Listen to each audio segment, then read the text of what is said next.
Yeah, trendsetter. Whoa, league of my own, it don't get better. No, read what I wrote, I'm a bestseller. Yeah, reach for my goals, hit it dead center. Hit it dead center. Bullseye, hit it the most, there's no misses. Something like fish in a barrel, it's no dip. Boom! Welcome back, everyone. Episode 109 of Season 4. We're making this one a quickie, Pete and I style. Just how we like it. Pedro, how are you, buddy? My numero uno. How's your Wednesday? I'm doing well. How are you? I don't know why the background keeps changing to 108 from 109, but anyway, this is episode 109. That's all right. Lloyd's the only one who will notice. Are you going to watch the WNBA Finals tonight? I haven't watched a single game of the NBA Finals. Do you think it is worth watching now that it is at the finals point? Yeah, I think tonight's a layup. I think the Liberty are going to destroy the Lynx. They're up 20 points both games here. So we went to trivia last night. A bunch of guys and I came in third. I don't want to talk about it. I still don't even understand how we came in third. We played great. The last category was athletics. Okay. And I was like, we're going to sweep the category. The first two questions were WNBA questions. I obviously knew them. I got this, bro. Are you ready? Are you ready for the questions? Will you know the answers to the questions? Okay. What team drafted Caitlin Clark? Indiana Fever. Correct. That was question number one. Question number two. What team drafted Cameron Brink? No idea. LA Sparks. I love Cameron Brink. One of my favorites. Tornado. What about that other girl, UConn? Is she going to play or no? She's still in UConn for another year. Paige is a senior this year. Are you excited about that? She's going to win a national championship. Very excited. There's another girl. I watch a lot of women's hoops. There's actually a sophomore girl who plays at USC, Juju Watkins, who is absurdly good. Interesting. Shout out to StreamYard. Why does this keep switching back? I don't understand. Shout out to StreamYard for me paying for the service and it keeps on fucking defaulting back to the old thing. I really appreciate that. 200 down the drain. Anyway. Hey, we made a trade, you and I. That was fun. That was fun. It was a good trade. I love Deontay Johnson. I know you do. I had to split up my guys. Do you understand why I love Deontay Johnson? This could be something for the fantasy crowd in general. No, I don't. I don't have any idea why. All right. Deontay Johnson was traded from Pittsburgh to Carolina, and when they did it, Pittsburgh absorbed all of his contract. He signed a 1-year deal with Carolina, so he's just there to do whatever. But he is probably the most tradable commodity in the NFL this year. So when the trade deadline comes, Deontay Johnson is essentially free for any team that wants him now. When you think about teams, so you're hoping he gets traded? Yeah, and when you're thinking of teams that need wide receiver help, who's number one on the list? Chiefs, probably. I'll give you a hint. Kansas City Chiefs. The hint is actually the answer. So Kansas City Chiefs, all of a sudden, Deontay Johnson lands on that team at the end of the season. That makes a big deal. So November, I'll be looking out for him, but he is something for a long time. Speaking of NFL trades, Casey's two receivers, but he complains so much about his team. Dude, fix your problems. It's fantasy football. It drives me crazy. I think both trades probably help him. So Adams trades the Jets. He's going to at least play, so that helps. And Cooper going from an abysmal offense to a good offense. I think those two trades help Case. Yeah, it's kind of hard to believe he had two starters both get traded in the same week. It's not even close to the trade deadline. Deontay Johnson probably falls into Devontae Adams, excuse me, probably falls into the best situation because they have run the same playbook. He's going to hit the ground running. As much as I hate Brian Casey, that's a pretty fortunate situation for the guy to hit. In 1 week, he's going to get Adams to a good situation, Cooper to a better situation, and Cooper cut back. So yeah, I don't know I don't know where he is in the standings. I haven't gotten that deep into the week, but I would say all in all, a good week for Brian Casey. We'll see if he joins tonight because he doesn't know we started, and he's probably going to be pissed when he hears that we're going 3 straight weeks without our third leg of the wheel. That's what happens when you plan an entire podcast and all of a sudden 10 minutes before somebody says, I can't join. And then you gotta go on the shuffle. So it's a little bit of karma. Sorry. All right, you ready to do some recapping? That was good. That was just so the listeners know, we didn't preview that we were going to talk about this. We didn't prepare to talk about this. This is how professionals do it, Pete. Let's go week 6. Give us some of those stats. Boom. So I'm going to give you backdrop. I know what happened. So I looked at the stats. I didn't watch other than I watched Sunday night football. I did not watch football this weekend. We had stuff going on. Okay. What were you doing? You getting pumpkins? You definitely get pumpkins. No, we didn't get pumpkins. We got pumpkins. How many pumpkins did you buy? I forget what I did something that I was like, God, Pete would not find this entertaining. Whatever I was doing, something with my children. I don't remember what I was doing. Nonsense. We didn't get pumpkins. I know I didn't get pumpkins. What did I do? What kind of dad are you? We have pumpkins. I said we got them 2 weeks ago. We went to Stu Leonard's. You color on them or you carve them? Neither. They're aesthetic pumpkins. We have white pumpkins out front along the stoop. Yo, shout out to all the dads out there. If you take the pumpkins and dump them in vinegar water and then pull them out, they don't get attracted by any bugs or squirrels. And if you carve them and you want to put Vaseline or along the inside of the whole thing, it will prevent the pumpkin from rotting. So just a little dad podcast out there, just letting you know how to get the most out of your pumpkins. That's pretty good. Do we have any listeners? Do we have anybody live with us right now? That was a great tip right there. No one even knows we're live. We're going way early. Everyone's like, Brian Casey right now is going through his notes. All right, give me week 6. What we had a couple big point totals this week, so give us a skinny. Yeah, boom of the week goes to DeVita. It was 164. Good for DeVita. He moves into that was his 13th all-time boom. He moves into first all-time. Kaleli beats I gotta get him. Yep. So he moves into 13. Kaleli has 12. DeVita's last boom was week 9 of 2023. So last year it was only 139 points. It was the lowest boom of all time. So if you want to count that, we can. But anyway, DeVita climbing the list, the king of the booms. Good for him. Ooh. Beast of the week. You have any guesses? No, I'm not gonna be able to help on these ones. Goes to my boy Chris Godwin, 41 points. Oh, first ever beast. That guy Sean Tucker, the Tampa Bay running back, he had 42 points, but he wasn't started. So give it up to my boy who I've been loyal to since day one. Chris Godwin, 41 points. I love him. Going deep. Any guesses? No, you're not helpful at all. No, nothing this week. You know anything about the WNBA you contribute right now or no? No, all I know is that Brianna Stewart just tripped and looked like she got hurt, but she's all right. That's all I got going on. What's the series at? Lynx or what? 1-1, but that's what I'm saying. It's 1-1 back in Minnesota, but the Liberty have been up by 20 points the first 2 games. They choked game 1.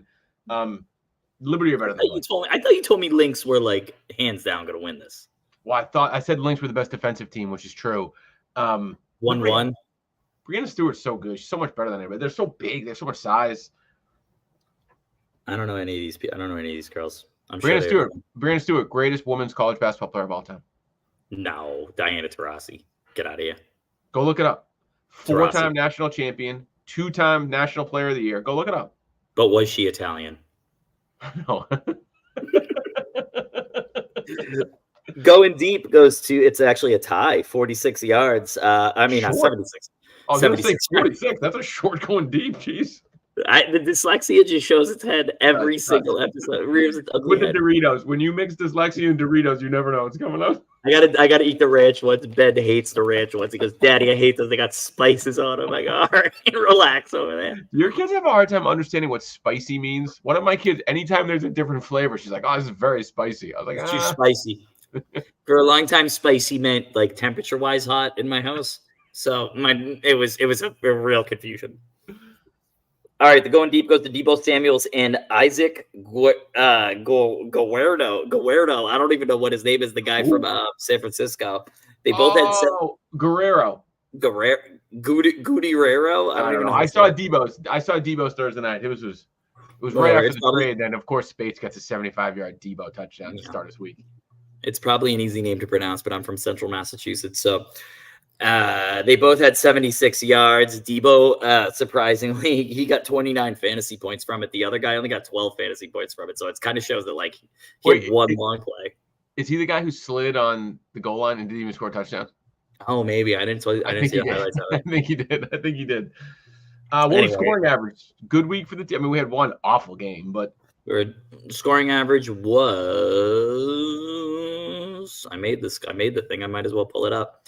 Scoring average was 132.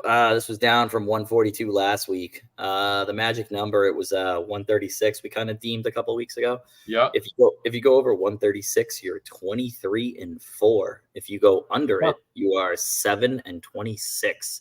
So 136 seems to be the magic number. Of course, when I say that, we've had 2 teams go above 136 and lose this week. Yeah. So the magic number kind of stands where it is. But anyway. If you hit 136, you are 23-4, unless your name is Pizza Luca. Yeah, you hit almost 150 and you lost. But let's get into the recap of Week 6. The game of the week was a dud fest. I almost got to 100 because Ray Davis came through for me. Kevin gets 75, so we could be in some trouble here for Bream, but I take the win. Somehow moved to 5-1. The chosen ones plodding along per usual. take down Breen in the game of the week. Pete, give us that recap. I would say, Mike wins 96-75. Mike, congratulations on getting the lowest winning score of the season. Good for you. I'll take it. Breen, to complement that, got the lowest score overall of the season at 75 points. So Breen, really piss poor performance there. As a podcast, we all had Mike. Steve had you to boom. So we were all on board with Mike. When you look at Breen, he averaged 163 over the first 2 weeks, weeks 1 and 2. He's averaged 107 since. And during that stretch, he's gone 3-4. He's lost 3 out of 4 games. The only one that he won was against me, which obviously doesn't count. Breen lost Harrison. He doesn't have Nico Collins. It looks like Chubb will be back, but I want to ask you, he kind of slips to the 5th seed. Is Nick Chubb enough to kind of get this guy back? No, I don't think so. He's on the outside looking in right now. He's at 5, which is a bad spot to be. Bad spot to be, and he's not going to be beating anybody in points at the moment because he's in a couple tough weeks. It went downhill fast for him. I think Waddle needed to be a pretty consistent guy in his lineup, and he's been nothing. Nico Collins, I think if you're Kev, there's 2 bright sides. You know me, I'm always an optimistic guy. Always optimistic. Typically, when a wide receiver complains as much as Calvin Ridley complains, they come back the next week with a big week. So you got to hope. Calvin Ridley, I think, had 9 targets and 0 catches, which is remarkable. With love. Did you see that clip of him flipping out? So good. he dropped an F-bomb at a press conference, which was just amazing. But basically, for the people that haven't seen it, you got to go Google Calvin Ridley. He's like, yeah, I got all my targets in the 4th quarter. You got to effing hype me up first, baby. You got to get me a little warm, baby. I might use that line. And it seems like Jaden Reed is the number 1 guy in Green Bay. So he's been pretty consistent. So you've got to hope those 2 guys can somehow drag you through. He's not going to get healthier faster. We'll see. Can Waddle rebound? I don't know. Tough week for Breen. I did not have a good week, yet I still feel like my team is positioned in a nice spot. I'm shocked Saquon did nothing. He had the ball so many times. He didn't do anything. DJ Moore, I don't know what to do with that guy. Like, you have to keep him in the lineup. And then I told you there's a couple of guys in my roster that are pretty strong, consistent pieces. And the number 1 guy at the moment that's there is Chuba. Chuba's like a pretty safe 15 to 25 points, depending on if he has a touchdown. Helpful to have that. Higgins seems back in a good offense. And Ray Davis, baby. Ray Davis, my number 1 point scorer of the week, was a late pickup during the week. Clinches my win over Breen. What's the plan for Chuba? What are you going to do? Ride him out. I don't think they can put Brooks back in yet, dude. I'm going to ride him until they don't play him. What if Brooks? Okay, so worst case scenario, what if Brooks comes back to 100%? What do you do with Chuba? I would just bench him, and by that point, you have to hope Puka or Pacheco are back. I'm 5-1, and 2 of my 4 best players are on IR. I know you're gonna laugh at me, but why don't you try to trade Chuba? You want to? Nobody wants Chuba. I've offered him to everybody. Nobody wants Chuba. What about in a package deal? You can't throw him in as an extra now. No. What is with the perception of everybody in this league? No one wants to move any players. You just want to say, like, hey, Chuba Hubbard can perform this. You could win this week. I don't know. It's a lot of money to play in this league. Like, I don't know. Nobody wants Chuba. For people listening, I know Spates doesn't listen, so I'll have to side text him. Chuba, I'm open. I'm open for business. I'm 5-1 and I'm making moves. If you want somebody, come get them. I'm not trading you Puka Nacua for 2 average receivers. Okay, everyone? Stop offering me 2 average receivers for Puka Nacua. Okay? That's the only thing I'll say. I don't want 2 average receivers. Who's offered you the 2 average receivers for somebody that's above average and not going to play till next year? Why wouldn't you entertain that? He's coming back this year. You think he's going to come back this year? Yeah, he's going to be back in November. And you think he'll be somebody that can contribute to your team? 100%. So that's why. So when somebody comes to you, you got to say, hey, this is a guy that is going to contribute to a championship run. And are these 2 guys going to complement that? Correct. Gotcha. Okay. So words out. Casey, stop offering bad offering bad trades. Okay. Fair enough. All right. Game two was a pretty good one. Spates. This could be the year of Spates, man. It's another good week. No neighbors, and Spates still gets 145. I mean, Case didn't show up, so he really could have beaten anybody this week. Even with a no neighbors and an Olave stinker, almost hits 150. Good win by Spates. Remains in first place. Give us that recap. Yeah, CJ the tall man. Well, it's the big show. CJ wins 145-96, which is actually below average for Spates, who averages about 155 as the top scoring team in the league. Casey, his lowest score of the season, he did score, he scored 96 points here. He scored 98 previously, but he won. So, karma comes back to bite you there. The three of us picked CJ. Spates and AI picked Casey, and they picked Casey in an upset. So no, that's Vito and AI. Yeah, Steve and AI picked Casey in an upset. Me, you, and Casey picked CJ. Casey picking against himself. The big thing that I was kind of hinging on was Mixon's ankle, which of course was against the Patriots, and Mixon's ankle looked fine. I watched the entire game. He was sprinting left, right to the end zone multiple times, and he looked great. So, goddamn Patriots, they suck. All right, so Mike, this is a big part of the season. We're at week 6. Okay, that means there's 10 weeks left of the season. That means you play every single team one more time. You run the gamut of the league for the rest of the year. Okay. You're looking at CJ Spates right now. He's 5-1. How many wins is CJ going to get in that next 10-run stretch? 8-2. You think he's got 2 losses in there? Yep. Over the 10. Okay, so that would put him at 5 + 8 equals 13. I think he wins. I think he wins a regular season. I'd say 12 or 13 wins for Spates. I'll go 13. I'm going to go number 13-3. I don't want to get too in the weeds, but who do you think is the opposition that you think could beat him? One of them's going to be he's going to run up to somebody who booms or puts up 160 and he loses. So I won't know. And then I haven't looked. He's going to have 1 week where he has 3 or 4 tough matchups, a couple buys. He told me, we texted, like, that's this Darius Slayton trade, just so cordial. CJ's so easy to work with. He's the best one to deal with. Yeah, so easy. He's black and white. Yeah, it's awesome. But we texted a little bit after I beat him. Apparently, the week I play him again, he's got 2 of his big guns on bye, maybe the Commanders or something. So he seems to think I'm getting him in a good week later in the year. I forget who I catch him against. So, but something like that, I think, would dictate a loss for Spates. But I think you have to say and look top to bottom, he has the best roster. Jaden Daniels has been, if not, I haven't looked, either the number 1 or the number 2 quarterback with him and Josh Allen. You look at his receivers, and he's been pretty strong across the board, even with Neighbors going out. And again, to me, there's the biggest thing for him. You said it last week. We're analyzing Henry and Debo. Derrick Henry's got tread on those tires. They are using him a lot at the moment. So I think you just have to look and say, if Baltimore gets a 2 or 3 game lead in the AFC North, is there a world where weeks 14 through 17, they say, let's slow him because we're getting ready for the NFL playoffs? And could the Texans do the same thing for Mixon, which are 2 guys he needs in his lineup if he wants to be at peak performance? Those are the 2 things I'm worried about, but that's a long-term, pretty meta problem for someone to have. Yeah, and right now he's winning games week to week. He doesn't really have a quarterback. He seems to be able to get the wins regardless. I don't think that's going to be a problem until later. And honestly, by that time, I think that's going to be a problem for everybody. So, I think that Spates is in a very good position. Yep. I would like to see him do a couple more things on the bottom of his roster. His bench got weak fast. Could be that he's dealing with Neighbors injuries. A couple spots down there. He's the type of guy I'd like to see make a move or 2 to solidify the depth a little bit more. If I was CJ, I think Case, in all honesty, if I was him, I would have probably said before the season, I'm going to lose the week Jefferson and Kupp are out. So he would chalk it up to circumstance, and he would just say, I lost because I didn't have the best roster I could, and all my guys have bad quarterbacks, which he's been saying for 7 weeks, and yet has done nothing to solve the problem that he knew. No, just keeps on complaining about it. And of course, I look at my schedule very closely, and of course, I play Brian Casey in 2 weeks when I think all of his stars will be healthy and ready to go. So you've been talking a lot of trash to Brian Casey, so he will rebel.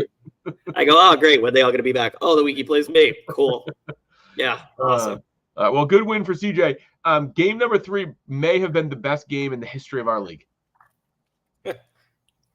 In the regular season, the best game we all, of course, know is when David Garrard scored a touchdown on a Tuesday night.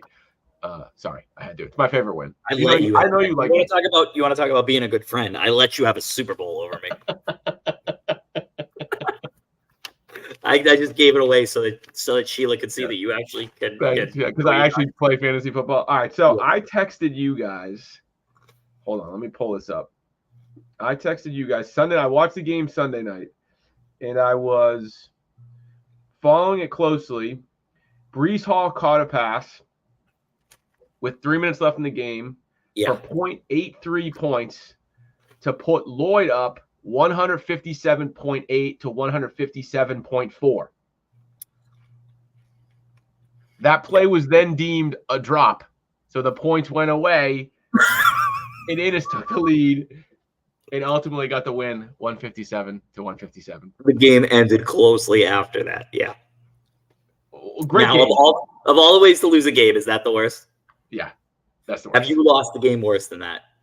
The only game that I have vivid memories of losing in a bad way it was maybe 3 regular seasons ago where I could have won the regular season championship, and Chase McSorley, who was atrocious, threw 2 50-yard touchdown passes to Hollywood Brown, and Breen beat me, and I lost, and I was in second place. Trace McSorley. Maybe Chase McSorley. I forget the guy. That's the only one I remember where I'm like, you have got to be kidding that this guy. I got a good one. Can I tell you one? In 2009, I was playing Spades. It was the Patriots against the Colts on Monday Night Football. Belichick decides to go for it on 4th and 2, throws it to Folk. Folk gets tackled. Peyton Manning grabs the ball, throws a touchdown to win the game. I lose my fantasy matchup on Belichick. Rolled the dice. The Patriots and my fantasy team lose on the same play. And it's still years later. You remember the 4th and 2 against Indianapolis where they decided to go for it. And that cost me a fantasy game. In hindsight, was the right call by Belichick. Can you believe Spades never won a title with Peyton Manning? Really? Who did he win with? Aaron Rodgers? I think he had Rodgers. It was 2011, I think. Yeah, I think he was on to Rodgers by then. I think he was. All right, well, let's recap this one. Wild game, 0.2 points. I said when I re-listened to the pod this morning to get ready for today, I said the winner of this game was making the playoffs. So according to me, Innis is on the path to make the title. We still got the 3rd and the 4th place team, though, with Innis taking down Dan. Wow. Well, I mean, you might be right. Jeff has won by 1/4 of a point in this game. He did a wonderful job explaining it, so I will not reinforce that. Jeff has won 4 out of his last 5, so he's pretty hot right now. Excuse me. Dan, you get the honor of being the biggest loser of the season, highest losing score of the season, even though it was by 0.22. But Dan gets a bad one. A lot of what ifs there, including if he played Caleb Williams instead of whoever the hell he trotted out there quarterback. No, Fields. I think the Steelers benched Fields. Did I see that tonight? Yeah, he's projected for 0 now. So I think he lost the starting gig according to Yahoo in their headline. Are you surprised by that in real football? They won 30-10. Aren't they like 5-1 or 4-2? I am surprised by that. Russell Wilson is I'm a contract dork. Russell Wilson is 100% free. The Steelers got him because he has no financial obligation to them. They can do whatever they want with him. So to go with Fields so early and then to turn to Wilson really doesn't make sense. Doesn't make any sense. You're kind of destroying Fields and giving Wilson this false. Yeah, like what if Wilson stinks? Would he go back to Fields? Why wouldn't you let Fields just stink? Then you go to Wilson. And Fields has already been through enough. He's probably got his confidence shot. Anyway, no, it's a terrible idea. Anyway, Broncos country. Let's ride. Dan falls to 4th place. He's clinging on to a playoff spot. How do you feel? What do you think, Mike? Do you think he's in? I think Dan's in. He's got a real test next week. I mean, I shouldn't say that. The league is in an interesting spot. I'm really wondering who from that bottom tier is going to make a run up. The statistics tell you that it's going to be DeVita because he's the highest point team. I think you listen to the podcast, you'd think Case is going to make a run from the bottom of the standings. But at the moment, with Dan at 3-3, Spades and I 5-1, we have a couple game lead.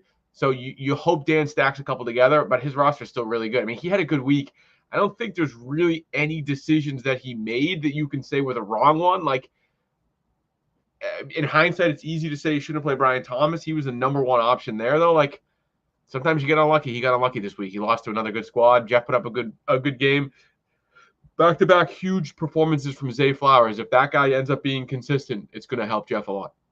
Let's say there's one playoff spot left, and you're looking at Breen, Casey, DeVito, and DeVita. Who would you give it to? Don't even worry about the other 3. Breen, Casey, DeVito. You can pick one. Who takes it? Probably Case. Casey probably deserves it the best. Joey has the most talent. Case. Probably Case. Probably he's in quarterback roulette, so I worry about that a little bit when we get to his preview next week. But Case probably. He just has a good the irony in the league that everyone devalues quarterback, and now there's quarterback roulette. Yeah, of course. Yeah. Speaking of quarterback roulette, a guy who offered me a trade for one of his quarterbacks today, Christian and Steve. Somewhat surprising outcome, I think, when we get there. We could be in trouble with Darian. 9th place falls to a great performance by DeVito. This might have been the biggest blow of the week. No, it wasn't. But 158, 124. Give us the preview. The recap, excuse me. I don't even know what was the biggest blowout of the week. Probably CJ against Casey. It was CJ Casey. Yeah, 50 points is the biggest blowout. All right. Well, this one's Christian against Steve, the big head bowl. So yeah, Steve wins 158 to 127. Steve finally hits the magic number for the first time this year, and it results in a win. Yeah, kind of hard to believe he's 3-3. This is the first time he hit the magic number. Darian fades Jalen Hurts, and it hurts him, pun intended. He plays Kirk Cousins, which was hot the week before when he beat me, but Cousins only gets 12 points. Really sucks for him. I'm still not a huge fan of how many tight ends he starts, even though I do think that Brock Bowers is going to be a heavily involved going forward. Darian, when I was looking at his scoring, he consistently hits 120 pretty often. So even though the magic number's about 15, 20 points higher, he consistently hits that point, and it kind of explains why he's 3-3. Well, he likes all these tight ends, and I think I agree with that take. It elevates his floor. But I just don't see, when's the last time someone who was the longest scoring player or the longest play was a tight end? It just doesn't. Tight ends are in the game to help make sure I have a bye to fill in. I want a guy who can get me 5 and 50 or 7, 8. To have 3 guys who do that. And it's like, yeah, my 3 tight ends scored 11, 13, and 60. On paper, sounds good, but you put a roster together where you're scoring 11 to 15, that's a loss. You have to find boomable players. I mean, he got very unlucky that ETN got hurt, but ETN stunk. You play 3 tight ends. I don't know. It's hard to get negative. It's hard to get negative points in this league. So ETN to get negative points is pretty bad. Yeah. I don't love the coaching, and I think he's in a tough spot because Garrett Wilson, I think you have to assume, is going to take a hit with Adams here. You have to make that assumption. Will he? I don't know. Will he? Where do the targets come from? Well, you got to think it's going to be Adams, Wilson, and Lazard. So now you're going to be spread out. You can't double team Wilson. I don't know. I think it's not bad. I don't think Mike Williams was healthy. I don't think it's negative for him, but I don't think the previous situation was very good either. So I think it's negative for him. DeVito, good turnaround, good coaching by Steve. You got some good bottom of the roster guys who are hitting nicely. Bucky Irving's looking like a play. Tyrone Tracy looks like a good pick. So if he can get running backs who can be the primary ball guy, what's it called? Ball handlers? That's the wrong term. Yeah, ball handlers, ball jugglers. Exactly. He could perform 150. It's a good week. Good week by Steve. We've trashed on him for 4 weeks. He's 3-3. He's right in the thick of things. Good for him. Good for you, Steve. I saw him one time go down 20-0 in a softball game, and he coached that team to a 20-2 loss. So good for them. I mean, he really knows what he's doing. What's going on over there? Can you hear that? No. My kid's bedroom is above me, and they're screaming down through the basement. Whatever, keep going. Last scream. I don't know, because they're kids. I can hear that. All right, last game, tough one, Cousin Bowl. If I told you before the week you're going to score 150, Pete, I think you would have been excited. Don't worry about that, Pete. Don't worry about that. Is everything going on okay? Give us the preview. Lakes must be going bananas right now. Lakes must be going. First quarter's over. I think Sheila sent him to bed. Hey, girl, stop. I'll be up in a minute. Shut up. All right. Number 9 seed against the number 10 seed. Barn burner. No one saw this one coming. No one saw this DeVito wins 164 to 149. DeVito puts up the 7th highest score of the season. I hit the magic number and lose. Welcome to the club. My team is slowly improving, though. I got to say, I scored 99, then I scored 160, whatever. I boomed, and then 110, 120, 130, 140. I just keep getting better week after week, so I do feel good. Andy's team is 4th in scoring. I know I mentioned that over text, but saying that on the podcast right now, look out. That kid can score some points, man. Who was the guy on Davita's roster that did you in this week? Tyler Algier. It was Algier. Tyler Algier. I had a good, comfortable cushion going in. I thought that Rodgers could do a stinker, and maybe Monday night might be a nail biter. But Algier coming in and taking me out, I was like, ooh, didn't see that one coming. 150 with DK doing nothing, and your love affair with Darnell Mooney maybe fizzling a bit. That might be over. Good week. I mean, Davita's team, they're not deep. He's not battling injuries. When he's healthy, he's going to be dangerous. And he puts up 160 pretty easily. There's not, I guess Algier's kind of crazy, but guy got 20 carries. That's what happens when you get 20 carries. Davita's crazy enough to play these guys. It's kind of hard. It's kind of hard to combat it because you're like. He not only played Algier, Cole Kmet had 2 touchdowns. Like, who even plays Cole Kmet? There's nothing you can do to defend this. Like, I tried to block some players. He just throws in Cole Kmet and Tyler Algier. They're the top 2 scorers on his team. I go, what am I supposed to do? Yeah. I'm trying really hard. Good win for Andy. Tough loss for you, Pete. We'll see. You're at 5 losses, so we got to get some wins. Before we jump into week 7, do we have the pick breakdown? Hold on a second. Where do I put that? Right here. Ooh, AI. So the big thing was I went 3-2. Casey went 2-3. I mean, Casey and Steve both went 2-3. You too, Mike. What the hell happened? So me and AI both went 3-2, but AI nailed the superlatives, so AI gets the crown. Good for them. Good job, AI. Big what do we do this week? We don't have the guys. We don't have their picks because we're doing the pod early. Yeah, screw them. Big letdown of the weekend was Dan. Good God. A lot of red there. Everyone was going for the boom. I mean, I know it was only a .22 victory, but geez, that one created a lot of red on the board. I think this might be the last week of the board, seeing as no one pays attention. Yeah, I don't think so. Well, it's a good. We pay a lot of money. Well, you pay a lot of money for it, so keep it up, Pete. That's not really a lot of money. Week 7, game of the week. I can't believe Breen. Those girls calm down up there. Jeez. Don't worry about them. They don't sleep.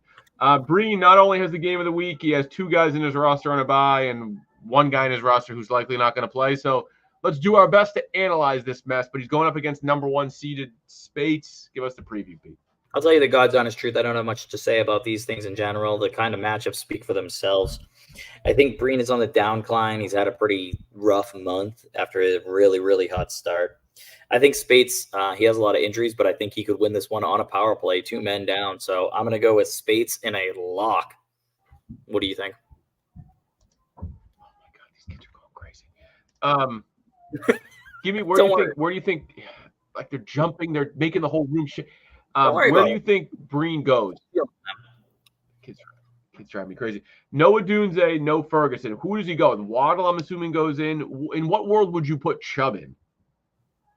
I don't think Chubb's ready to roll yet. I mean, I do think he's going to be active and on the roster, but I mean, it would have to get pretty desperate. What would Chubb reasonably score? 10 points? So, 10, 15. Maybe he gets in the end zone and can get you to 20. No. Maybe Chubb gets you in the end zone, gets you sub 20. Okay. Yeah, I think this is Spates. I think this is Spates in a lock.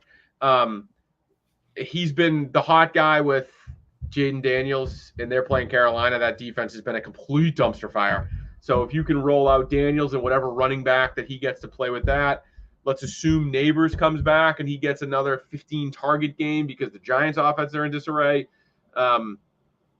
Lining up nicely for Spates. I think CJ gets a pretty easy win here. I'm going to join you on that. Duracell lock. That's not the lock. What's the lock company? Master Lock? Master Lock. Lock of the week. Master Lock. They spend their entire budget on the Super Bowl, which, as somebody that's in marketing, I would highly advise against. ChatGPT has Spates. Spates. Which one of you is Spates? Did I ever tell you the story about which one of you is Spates? Was the greatest story ever. I think CJ might have to tell you about that one. But anyway. Save it for the next part. We'll get Spates to come on this and tell us the story. In DC. Which one of you? Wasn't Dave Colelli protagonist in that story? Dave Colelli was a chaperone of my team, and I honestly tried to behave because I liked Mr. Colelli. Who was the group? It was me, you. I was with Darian, Innes, Kumpf, you, Spates, Massagia, Davida. What a group. What a group. Like, honestly, like, could you pick 8 better people to spend Washington, D.C. with? So I don't remember in what context I had this conversation with my father recently, but we were talking about my D.C. trip and Joe's D.C. trip. He went to Joe and Kate's D.C. trip, and Joe wouldn't let him chaperone his group. Why? Can you imagine like, being a parent now and like your kid being like, you're not chaperoning my group? Like, I'm coming to Washington, D.C. And I was like, Dad, who did you hang out with? He goes, I don't know, like Ian Brown and Pat Gillis. He's like, I had a blast. I'm like, oh, that's why all those guys loved him my whole life. They love my dad. Can you imagine now, as an adult, your 8th grade kid says, like, you can come with us on an overnight trip for 4 days and you're not chaperoning my group. I'd be like, take work off for a week. Your dad, he was a saint, dude. He was like around all those kids. I would have been nuts. All right. Well, next week we'll get Space or Dave on. One of the two of them will come tell the story. Oh my God, I would love to interview your dad. I saw him once in a park randomly in Milford. It was like the greatest 15 minutes of my life. They walk in that park all the time, the two of them. I know. My parents spend a lot of time together. I go, hey, Dave. I go, Pete DeLuca, how you doing, huh? He's like, what? All right, let's get to the second game. How weak was the Darian's trash talk text? It's pretty bad. I loved it. I loved it coming back. It was so good. I did ask him if he wanted to do like a Royal Rumble join in the middle of this, and he said he had a client meeting. So unfortunately, we're gonna have to save a Darian Royal Rumble meeting for another one. I like a good Royal Rumble. He did want to join to tell you how much he's going to destroy you this week. So I did want to read that. I hope he does. He actually has a nice week showing up against me, so we'll see how he does. But give us the preview on your side and the pick for this one, Pete. I do think it's funny if you look at the Davante Adams trade, which is like the biggest news in the NFL this week. I think that, KC has Davante Adams. However, I don't really feel like it affected him that much. I feel like it affected Christian Darian more. Mm-hmm. When you look at what Vegas is losing, Adams going to the Jets, then all of a sudden Bowers becomes a big target. Darian has Bowers as his tight end.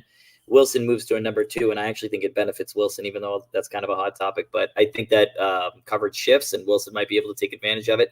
It benefits Darian in that way. So when you really look at this, if you look at the names, it doesn't have anything to do with Christian. But when you look closely at it, you're like, oh wow, good for him. He's got a lot of people there that can actually do something. I think that's going to be the upset this week. I think that it's going to be something that makes enough of a change and gets enough points. So I'm going to pick Christian in an upset. Sorry. All right, I'll take a Bert and Ernie ball, whichever one he is. I'm glad he wins that. What do you do if you're with my roster this week? Let's trade everyone. No. I might. Christian Watson might not be able to play because he looks like he's hurt again. Let's assume Cook comes back. And I'm rolling with Richardson, dude. I don't know what to do with my quarterback position. I was so happy with it 2 weeks ago.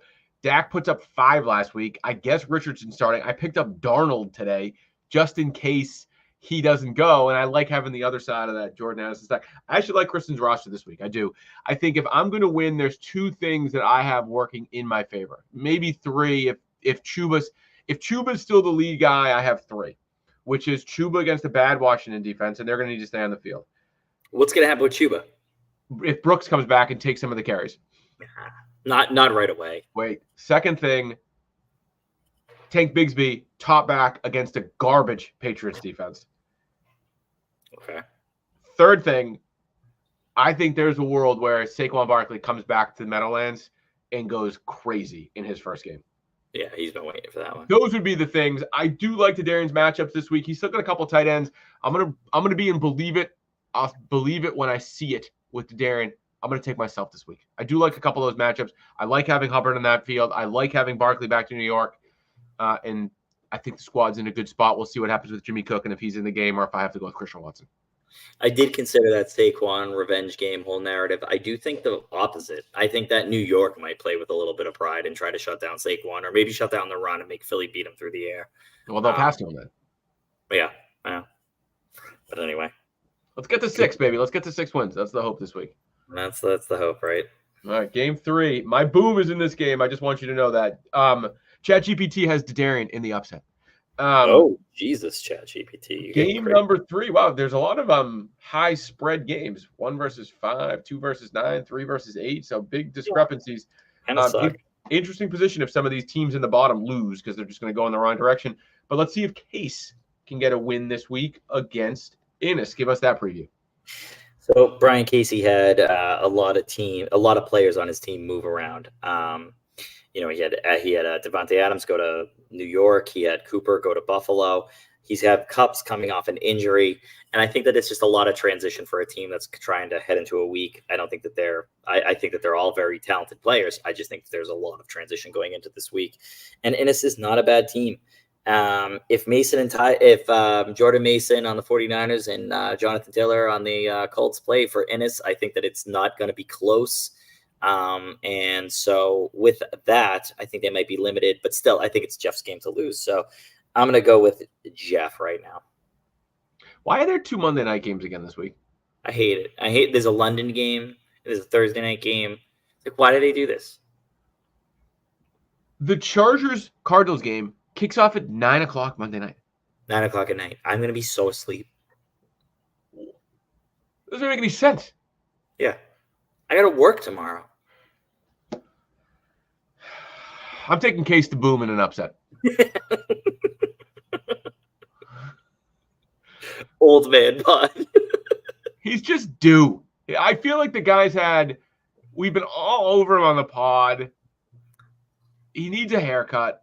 He's going to be really upset when he realizes that he studied so hard for this pod and we didn't invite him. We should just stay on and just chit-chat until 9 o'clock when he joins. Bring him in. It just dropped. I think Case has a couple really nice matchups this week. I like Jefferson coming back. I like St. Brown in that matchup. I think you could see some revenge targets there. The guy who we didn't talk about in that game and the position and the person I like the most in this entire game is Mike Evans. I think that the Ravens defense is rickety. Their offense is great, and the secondary can be beaten. You can't run. I could see Mike Evans get 2 or 3 touchdowns in that game. I think he's going to be what gets Case to the victory, and I'm going to double dip with Brian this week. I'm going to give him my lock, and I'm going to give him my boom. I don't think it's anything against Jeff. I think Jeff has a nice week set up. I just really like a couple of those matchups that Case has coming back. Interesting. Good for you, Mike. Wow. Putting in everything into that one. ChatGPT has Case in a lock. Oh, God. That's the kiss of death right there, kid. You know it. Game 6 versus 7. I don't know what we call this bowl, but very important game for the 6 and the 7 seed. Now's the time we're going to start to have wins meaning much more, even though a win now does not count the same as a win later. Give us this preview, DeVito versus DeVito. It's the toe and the tie game. That is true. You know, this is a Super Bowl rematch, the toe versus tie, as you said. I think it's an underrated showdown. Both teams have been scoring. Yeah, both teams have been scoring a lot lately, and they could both be playoff teams. And you know, I really do think that this one is more important than one might think when we look back. Love that. When I look at Andy's roster, I really like it top to bottom. He's getting the Mahomes-Kelsey stack off a bye. So, you know, sometimes they spend that week trying to get things right. You know, the whole thing. I'm going to go with Andy, and I'm going to pick him to boom. He's off a boom. Wow, back-to-back booms. I mean, he's off a boom without the stack. Now he's getting the stack back. I'm going to go with DeVito to boom. Yeah. What about you? Are you going to give him you could give him the triple kiss and go boom, lock, upset. We don't get the triple kiss a lot. I already did my lock. It was CJ. I mean, you can renege. And you did your upset. Your upset. And I did my upset. It was Christian. All right, I guess we can't do any of that. Sorry, I'm trying to do something fun. In order for Andy to boom, you are expecting a shootout in Kansas City, San Francisco. I'm expecting something better than I've seen all season. I'll tell you that much. My only worry in that analysis is that there's 2 teams there. Those 2 defenses are very, very good. And so going to San Francisco, going west off of a bye, Kansas City's defense can play, San Fran's defense can play. I worry about that. I actually really like a couple of DeVito's matchups this week, and I'm taking Steve to win this game. I'm going to take Steve in a lock, and I'm doing that as a statement about what I think the second half of the season could look like for Steve. I really like the A.J. Brown play this week. I really like the Lamar Jackson play this week, and I kind of like the play of Michael Wilson, who got targeted last week. I was against it. Let me give Steve a little love. I'm going to lock in DeVito this week. Woo! All right. Well, good for you. I picked him to get ChatGPT picks DeVito. ChatGPT picks DeVito every week. Wow. I'd love to know what Casey picks, but that kid has 0 dedication to the league, to everything. Is he on? Nope. Oh, I thought that was going to be your introduction to him. No, not at all. No. The kid's sitting around. He's reviewing his notes right now. I love it. All right, last game. You ready to do it before we say sayonara? Yeah, of course. Let's do it. All right. Orange Crush versus the Orchids. Number 4 seed, Dan. He's barely holding on. Number 10 seed, Pete. I don't deserve to be here. Lloyd has had some bad luck. If you don't believe me, just look at last week when he lost by less than a quarter of a point. And now you're going to head into week whatever against the number 10 seed. And here comes your boy. I'm full of luck. He's full of bad luck. That's all I'm going with. That's all I need right now. I'm going to pick myself. I would call it a double upset, but I already used that. Anyway, I'm picking myself. Mike, go with it. What do you think? Do you have any superlatives to give yourself? No, but just like Miss Seaver, I like me more than Dan. Miss Seaver liked you more than Dan. She liked me more than both of you guys. But no, she didn't. She stayed in touch with me for way longer. I texted her 2 weeks ago, dude. Did you really? No, I'm just kidding. I would have been like, yo, tell her I said hello. I guess Dan's going to play Trevor Lawrence, I guess. And my guess is he rolls Smith Najigba into that open spot. But come on, man. We do pods Wednesday night. You guys got to get your lineup set. He's getting you in a tough week. Like, your team is looking like a pretty good better, right? You got to say we're getting better. We're getting better. And I think there's two things in this matchup that are necessary for you to win. One of them I feel great about.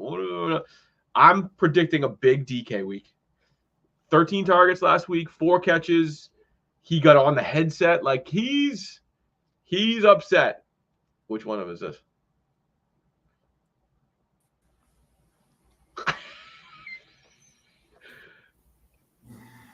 Hey, we're all done. We're on the last game. We're wrapping up. We're wrapping up. Pretend I'm not even here. I'm just going to mute and eat my dinner. What are you eating? Where were you? I had practice. I was driving home. I just put my kid to bed. I'm eating dinner. I got 8 minutes before we start the pod, and you guys are already almost done. What are you eating? You have no dedication to the pod. You don't read text messages? I don't work a 9-to-5 job, Peter. Right? Sometimes my job goes beyond 5 o'clock. All right. Mine does too. Yeah. How was your job tonight? What are you eating? What are you eating? Pizza? Baked tacos. How to go tonight? Give me what that baked taco's made of. Is that a soft shell you put in the oven? Yeah. Hold on, no one talk for a second. Give me a bite. Let me hear it. Not that one. I got to get a better one. Yeah, I wanted more of a crunch on that. Speaking of crunch, I'm taking you, Pete. I like your matchup. DK, I'm saying I'm going to call DK Metcalf as the beast of the week before we get rolling. Pete my upset. Thanks for joining. All right, we got anything else? Anything else we want to cover while Casey's here? Case, you want to make your picks quick? Yeah, who's playing? All right, you got Breen against CJ. I'll take CJ. Christian against Mike. I'll take Mike. Christian's a fraud. Casey against Jeff. Casey, boom. Hey, I got you boom upset, Case. Steve against Andy. Andy. No, Steve. Andy. Chiefs playing? Yeah. I'll take Andy. All right, we're locking it, Andy. And then me versus Larkin. Pete, upset. All right, you need a boom or a lock or something. I forget. I said Space was my lock, first pick. And then who is your boom? Me. Okay.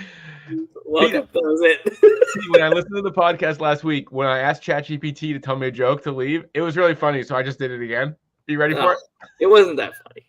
I laughed. So I'm not going to tell you what the prompt is that I wrote. Our screen broke, Casey. Without you here, our background broke. Here's the joke. Ready? Case, we'll see you backstage.